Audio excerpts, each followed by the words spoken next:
Hello दोस्तों, नमस्कार। आप सभी का न्यूज़ 12 चैनल पर बहुत बहुत स्वागत है। दोस्तों, पाकिस्तान को ये बिल्कुल एहसास नहीं रहा होगा कि ये पहलगाम हमले के बाद भारत इतने अटैक के मूड में आ जाएगा।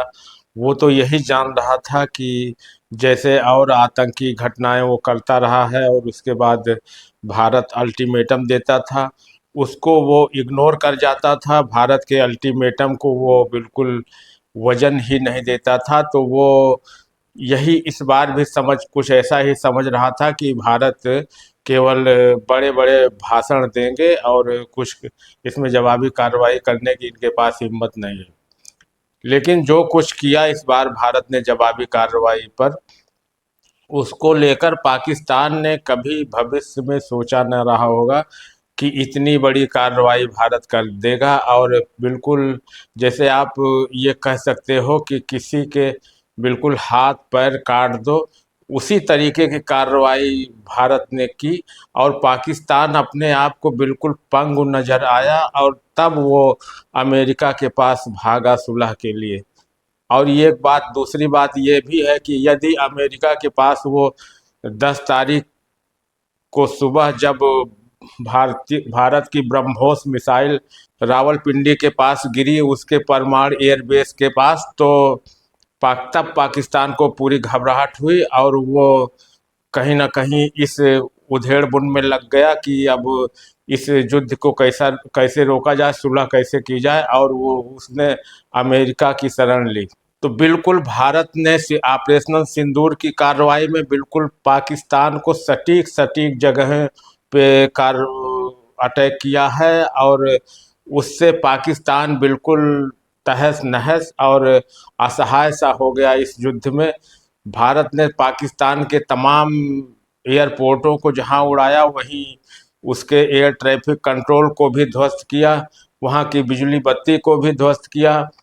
और सेना के पास जितने आतंकी ठिकाने, उनके सैन्य ठिकानों के पास ही आतंकी ठिकाने थे, उन आतंकी ठिकानों पर हमला किया। इस हमले में 100 आतंकी जहां मारे गए, वहीं पाकिस्तान सेना के 40 सैन्य अधिकारी मारे गए, 40 जवान सहित सैन्य अधिकारी मारे गए। और फिर 10 की सुबह में भारत की ब्रह्मोस मिसाइल रावलपिंडी के पास परमाणु पाकिस्तान के परमाणु सेंटर के पास गिरी और उससे वो पूरी तरीके से दहशत में आ गया कि अब तो लगता है कि ये भारत मुझे साफ खत्म करके ही छोड़ेगा। और इसी वजह से वो घबराया पाकिस्तान और वो भागा अमेरिका की शरण में कि सुलह कराओ।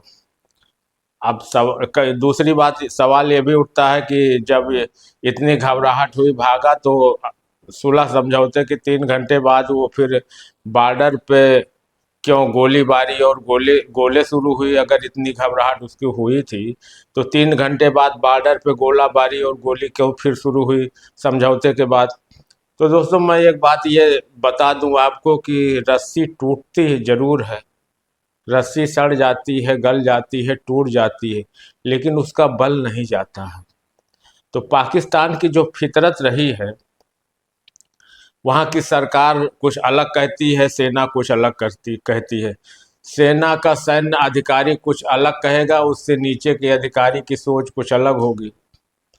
तो इस सुलह समझौता को हो सकता है उनके सैन्य अधिकारी या आतंकी गतिविधियों को बढ़ावा देने वाले लोगों को नागवार लगा हो और वो छुटपुट गोलाबारी समझौते के 3 घंटे बाद हो गई। फिलहाल अभी शांति है और शांति इसलिए है कि भारत ने अब सख्त लहजे में पाकिस्तान को जवाब दे दिया है। और भारत ने समझौते में ये भी कह दिया है कि यदि पहलगाम जैसी घटना दोबारा अगर भारत में, या कोई भी आतंकी घटना दोबारा अगर भारत में घटी, तो ये एक्ट ऑफ टेररिस्ट में भारत नहीं जोड़ेगा, अब वो एक्ट ऑफ वार माना जाएगा और पाकिस्तान पर उसी तरीके से वार किया जाएगा जैसे बीते 9-10 तारीख में वार हुए हैं, उसी तरीके से फिर पाकिस्तान पे वार होगा। और दूसरी बात, अब भारत कभी भी कोई बातचीत नहीं करेगा। बातचीत अगर करेगा तो पीओके पे करेगा। कोई भी वार्तालाप अगर उसकी राजनीतिक वार्तालाप होती है तो पीओके पर होगी, और कहीं कोई बातचीत वो करने के अब किसी भी मूड में नहीं है। और भारत पूरी तरीके से, समझौता भले हो गया है लेकिन पूरी तरीके से भारत की तीनों सेनाएं अभी भी बिल्कुल मोर्चे पर हैं, बिल्कुल अलर्ट हैं। अरब सागर में भारतीय जल सेना का युद्धपोत बिल्कुल एक्टिव अभी भी है। वो पलक झपकते ही हमला अभी भी कर सकता है। और जब उसी युद्धपोत से ब्रह्मोस मिसाइल को छोड़ा गया था, ब्रह्मोस मिसाइल जब कराची के पास गिरी और जहाँ पे उनका परमाणु ठिकाना था उसी के पास गिरी, तो पाकिस्तान को ये लगा कि अब तो ये बिल्कुल चारों तरफ से मुझे भारत ने घेर लिया है और हमारे बचने का कोई अब रास्ता नहीं रहा है। केवल उसको यही एक रास्ता नज़र आया कि किसी तरीके से युद्ध को रोका जाए, और वो युद्ध अमेरिका के हस्तक्षेप से रुका, अमेरिका के पास वो गया। तो दोस्तों एक बात यह है कि भारत कभी भी युद्ध के पक्ष में नहीं रहा है। भारत ने बहुत सारे बड़े दंश झेल लिए हैं, पाकिस्तान के बहुत सारे अत्याचारों को भारत ने सहा है समय समय पर। अब कितना अत्याचार हम सहेंगे। और इस बार की गुणागणित ऐसी थी कि जहां सरकार बिल्कुल आक्रामक मूड में आ गई भारत की, वहीं भारत के सारे विपक्षी दल भी सरकार के साथ खड़े हो गए। और सरकार और विपक्षी दल तो खड़े ही हुए, भारत की जनता भी पूरी तरीके से सरकार के साथ खड़ी थी। और भारत की जनता को जब ये सुनी कि सुलह हो गया तो थोड़ा सा उसको लगा कि सुलह नहीं होना चाहिए था। फिलहाल सरकार का जो भी निर्णय हुआ वो भारत देश और जनता के पक्ष में होता है। सरकार को अपना देश चलाना है, वो अपने हिसाब से काम करती है। जो भी उसको फायदेमंद, जो भी ठीक लगा उसने निर्णय किया, और इस निर्णय का बहुत सारे बुद्धिजीवियों ने स्वागत भी किया। युद्ध से नुकसान दोनों तरफ होता है। युद्ध कोई अच्छा रास्ता नहीं है, लेकिन जब पाकिस्तान ने बिल्कुल मजबूर किया तो भारत को युद्ध के अलावा कोई रास्ता दिखा भी नहीं, क्योंकि ये अल्फाज से मानता नहीं, अल्फाज को वो जुमलेबाजी समझता था। और जब इस बार कुछ ढंग का हुआ तो उसके अब समझ में आया। तो हम समझते हैं अब पाकिस्तान आतंकी गतिविधियों पर लगाम लगाएगा, ऐसी उम्मीद की जा रही है। नहीं लगाएगा तो फिर युद्ध झेलेगा।